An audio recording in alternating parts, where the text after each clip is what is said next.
What's up, guys? Today we are going to what are we doing again? Yeah, we're gonna derive the Schrodinger equation from the path integral formulation of quantum mechanics. So let's begin.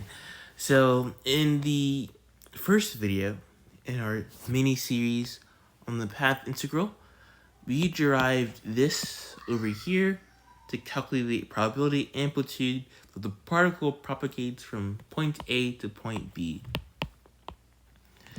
And we've noticed that each of these infinite terms over here, they all have the same form. That form being this over here, where this delta is a time slice. And then we call this term, we called it the propagator. We can use a shorthand symbol G to represent this propagator. We found that the propagator was equal to this thing over here, the amplitude. The particle goes from point A to point B, is this big ugly thing right here. So to simplify this thing, we just revisited this propagator. This was done in the second video in the path integral mini series. And then we found out that it was just equal to this over here for a free particle.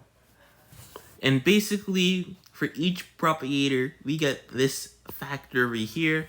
And since we have n propagators, which corresponds to n time slices, the overall factor is going to be this guy over here for n time pizza slices. So that's what we did in the last two videos. And yeah, that kind of brings us to this video over here. So what are we going to do in this video? We want to derive the Schrodinger equation from the path integral. So we have to notice a couple of things first of all. So we know that in the Schrodinger equation, let's actually write out the Schrodinger equation. For those of you chaps that might not be familiar with it, So here is the time dependent Schrodinger equation. This should technically be a partial derivative. I don't really care. So yeah, we want to solve for psi of x and t. Now the path integral allows us to solve for the probability amplitude. The particle goes from point A to point B. But this isn't in the Schrodinger equation. For the Schrodinger equation, we want to solve for the probability that we find the particle in some spot. Not the probability that it travels to some spot, but that it just is in some spot. So we can't use this to find we can't use that directly for the wave function. So instead, what we could do is we can just say, okay, and for the Schrodinger equation, we want to find out this quantity over here. We want to solve for psi of xt. Here I wrote psi of xt plus delta, but we'll see that at the end, we can just take delta to be 0, and then bam, we'll just have psi of xt. So what we want to find basically for now is psi of x and then t plus delta. So we're just advancing the wave function in some time slice in the future, basically. So we want to find this. That's just going to be equal to this over here. We can see that if we took delta to be 0, this would instead be this over here. But we're not taking the delta to be 0 just yet. So we can insert the completion relations, which is this relation over here. So you get this over here. We can notice that this over here is just the propagator, right? It's exactly the propagator, but instead of like qj and qj plus 1, we have x and then x naught. So you can just insert the formula for the propagator that we found using the path integral to get this over here, and then times that wave function, which is now having x naught and t as inputs. And then you have to know a couple of things. So first of all, again, this analysis here is pretty similar to the ones that we did in the first two videos. But instead of like q, we have x. So instead of q dot, we have x dot. So like remember how like the propagator was this, right? This and this are the same things, except that here we just had a q and a qj. but here we are using x and x naught instead. So we just sub in x for, well, we actually sub in qj for x, sorry, qj plus 1 for x, and then qj for x naught. Also, another thing that's important is that we drop out the delta for some reason. I'm not really fully sure. I think it's because we don't have a sum anymore, so we don't want to integrate over time just yet, so we remove the delta, but I'm not fully sure why we remove the delta, but we just kind of do, I guess. And doing that, we just get this over here, and yeah, right? Yeah, we get this over here for a free particle. So we can see that the delta was just erased for some reason. And so we get this. And then what we do is we just do, we just have to plug in the psi of x naught t, and now you got our full expression. Sorry, this should be for, this is for the propagator, by the way. And then this over here is gonna be for psi of x and then t plus delta, but for a free particle, right? So we want to put our potential back into our equation, and we want to not use natural units anymore. We didn't have any h bar for the first two videos because we were using natural units where h bar equals 1, but in quantum mechanics, we like to have our h bars visible. So we're going to put our h bar back into our equation, and then we get this for the propagator right over here.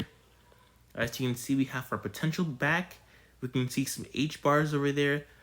If we set h bar to be 1, we wouldn't see this term, right? That's why we didn't have any h bar here, but like it was really there all along.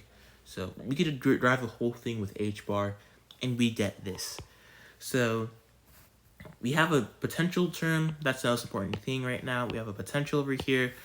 In our last two videos, we solved for the path integral for a free particle, and then at the end, we put the potential in there. But now we're going to start off having the potential already there. And if we did do that, we would get this formula over here.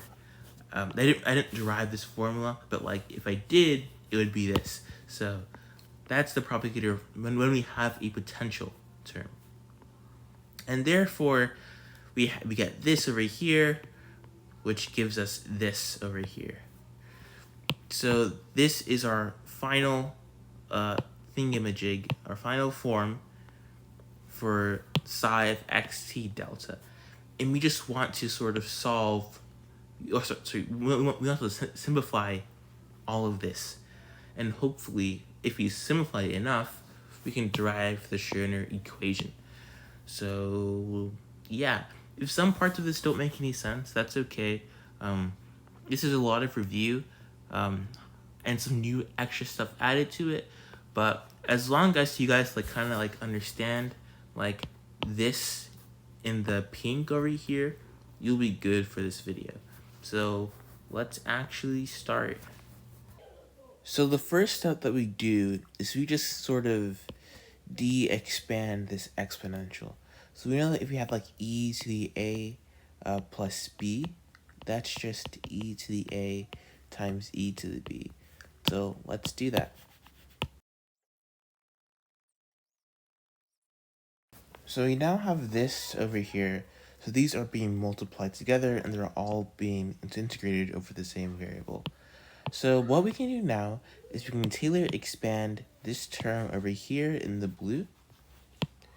And we can Taylor expand it with respect to delta. And that's going to give us. So what we did was we just Taylor expanded it with respect to delta, but we stop at the first order. So there should be a delta over here, but we just stop there. Sorry, at I believe second order, and we don't include terms of delta squared and delta cubed. We don't include those higher order terms since this delta will eventually be taken as an infinitesimal. So we now just have this equation over here. What we can now do is we can employ a change of variables. We can define some symbol nabla I don't know that this is nabla, but I'm going to call it nabla. We are going to define this as being x naught minus x. That means x minus x naught is just going to be minus nabla. And that's exactly what we have in this term over here. So also, what about d of x naught? Well, that's just going to be dx naught over d nabla times d nabla. So our integration measure actually will stay constant, which is pretty nice. So by making those important substitutions, we are going to actually first ignore this term in the front. We are just going to focus on this integral in the yellow. So the integral in the yellow is going to be. So what's really convenient here is that minus nabla squared is just going to be nabla. So we can just write this as just nabla squared without that negative sign. And then 2x plus nabla over 2 is just going to be x plus nabla over 2. So this term over here is just going to be x plus nabla over 2. Cool. So we also can't forget that psi of x naught t term that should be at the end. And that's going to transform as well, since x naught is just n plus x. That's just going to be n plus x t. And then this d of x naught is just going to be d n. And yeah. So now we want to focus on the two terms in the pink here. So we can just Taylor expand v of x plus n over 2, and then it's psi of x plus nt. And we know that we can do this because if f of x is continuous, then it's going to be equal, f of x plus a is going to be equal to f of x plus a times df with respect to x, df of x, plus a squared times the second derivative, and so on. So we are going to repeat those same exact steps. So v of x plus n over 2 is going to be v of x plus the derivative, plus n over 2 times dv of x over dx, and plus n squared over 4, second derivative of v of x over dx. Okay, and then what we do now is we can do the same thing for psi of x of n plus t. The psi of x plus n t, that's going to give us psi of x t, psi of x t, plus n times d partial derivative of psi of x t with respect to x, plus n squared second partial derivative of psi of x t with respect to x. And now we can just multiply all of those together. We can expand it out as 1 minus I delta over h bar of v of x plus n over 2 dv of x over dx plus n squared over 4 second derivative with respect to x. And then that's being multiplied, all of that, by psi of x t plus n partial psi of x t over partial x plus n squared partial psi x t over partial x. So what do we do now? Let's actually just distribute this term on the inside first, and that's going to give us. So there's some cool property where basically nabla times delta is going to be 0. So all terms containing that, we're going to get 0. Now what's the reason that's why? I don't know. But yeah, the terms that contain nabla and delta are just going to go to zero. Again, I'm not really sure, but that's what I read. So if I find a justification for it, I'll post it in the comments. If you guys know why, post it in the comments. But yeah, so these terms over here are just all gonna go to zero because we have a delta paired with this nabla over here. So really all we have to evaluate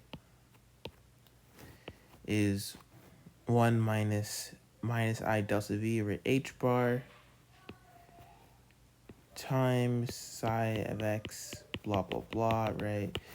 And then this is just going to be 1 plus I delta v over h bar times psi of x of t plus n partial x t over partial x plus n squared second derivative. We can just distribute that on the inside. That's just going to give us psi of x t plus this. And this should actually be a plus, by the way. Like, I'm not sure why I did a double minus. This should be a plus over here, which means that this should be a minus. And this should also be a minus. Let's correct these to minuses. Because like here, we were distributing negative of this, right? So it should be like 1 plus negative of that, right? Which would just be 1 minus that. So that entire thing. And yeah, now we have this over here. Again, same rule. These terms are now going to go to 0. And now we are just left with... We can actually factor this psi of x out. And that's going to give us... So now we have this over here. Okay, so remember that this in the yellow box was supposed to be equal to this over here, right? This in the yellow box is equal to this in the yellow box, right? So just combining those terms, let's take this integral over here, copy that, paste it. So now I have that over here. So what can we actually do now? Well, now we can just distribute this exponential to each of the terms on the inside. And what we can do is that we can bring back that factor that we were leaving out for convenience. Let's bring that back in.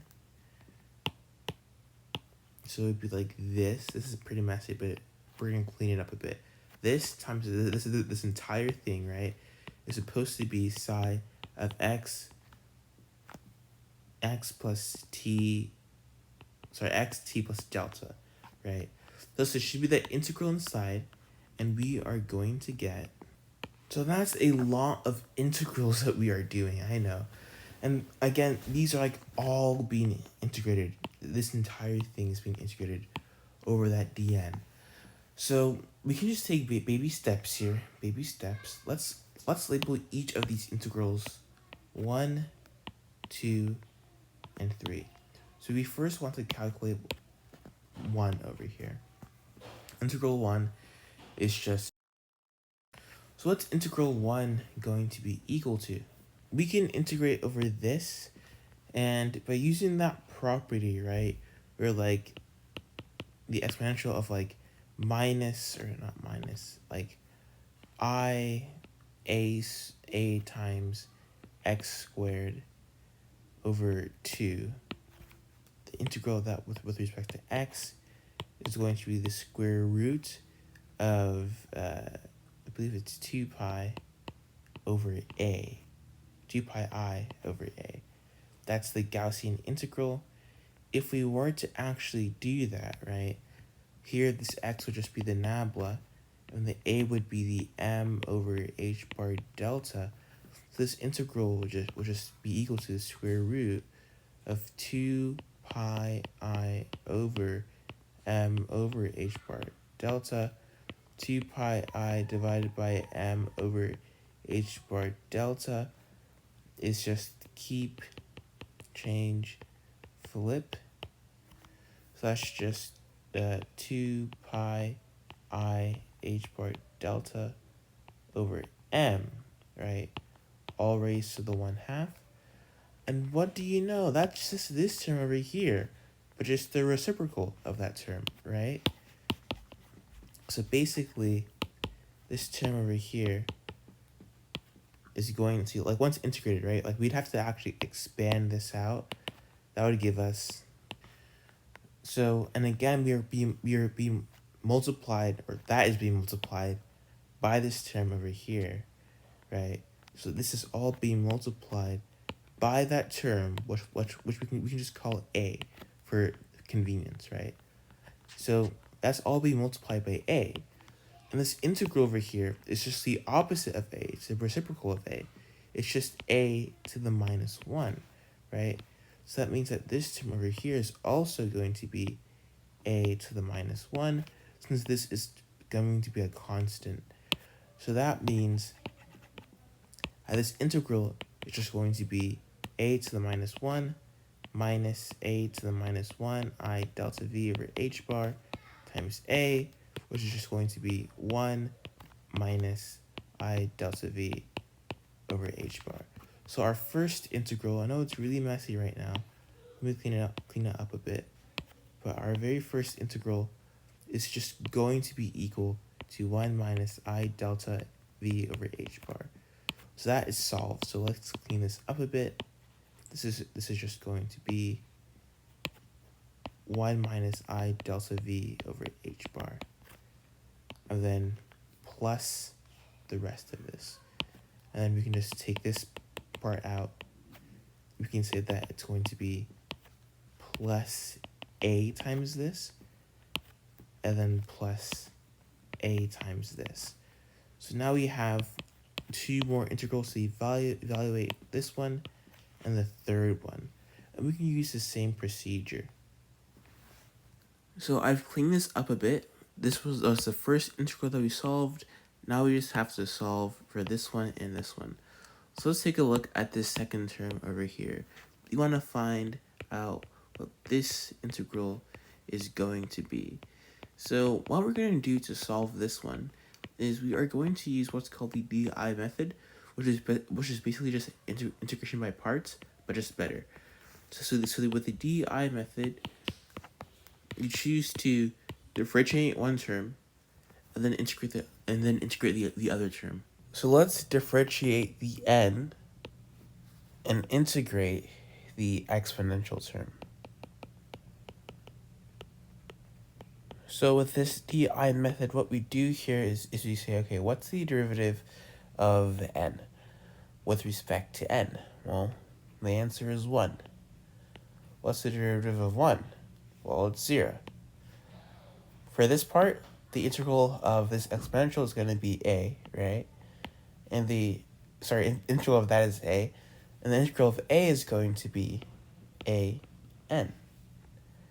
So what we do with the DI method is we go across, we see that the derivative,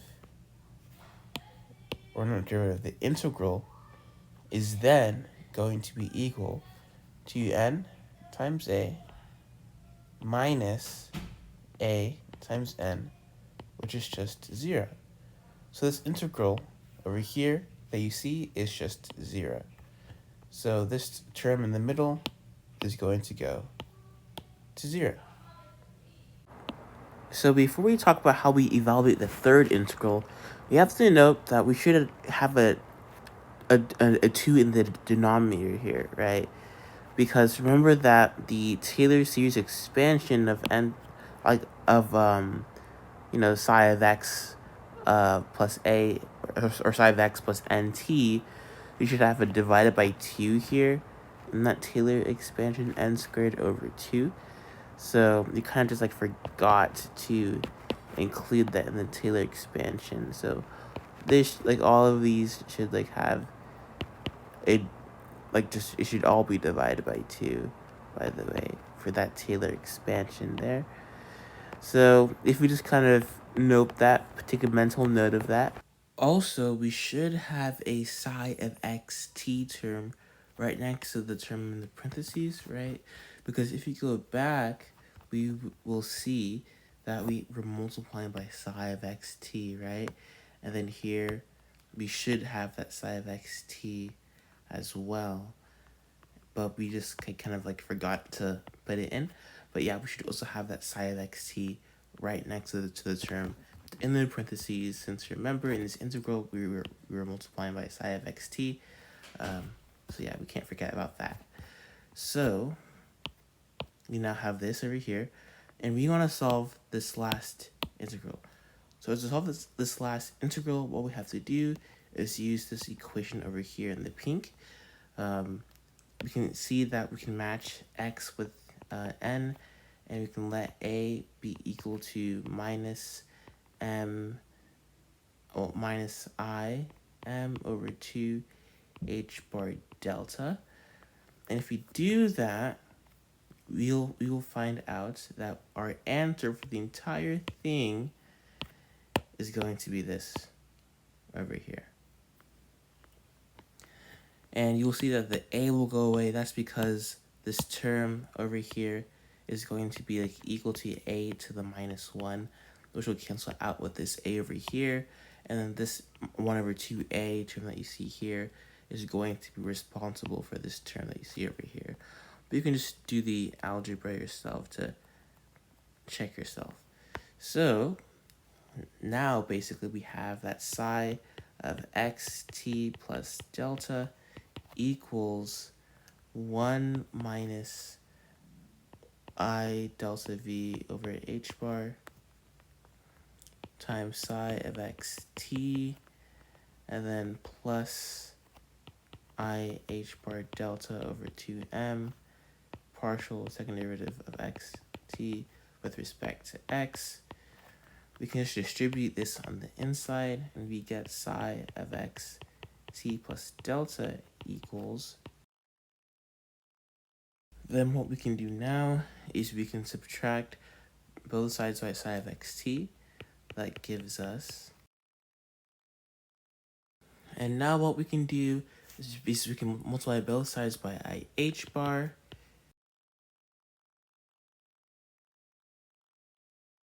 What we can do now is we can divide both sides by this delta right over here. And that gives us.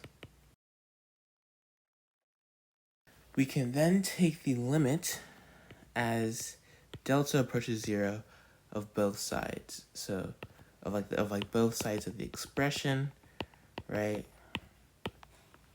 And for this term over here we'll get the exact same term since we don't have any delta term. But for this, it's a bit different, right? Because remember that the limit, as h approaches 0, of f of x plus h minus f of x over h is just df over dx. Well, that's what we have here if you let delta approach 0. Because we're recall that the delta is a time slice. So as we have more time slices, our delta approaches 0. So that's going to make the limit of IH bar of psi of xt plus delta, blah, blah, blah, right? It's going to make it, like, become IH bar psi, partial psi of xt over partial t equals, we can swap these around, minus h bar squared over 2m times the second partial derivative of psi with respect to x plus v psi of xt. And this is just a limit as delta approaches 0. And here we have our time-dependent Schrodinger equation. So that's how we derive the time-dependent Schrodinger equation from the path integral. Hope you guys enjoyed this video and have a great day. Bye!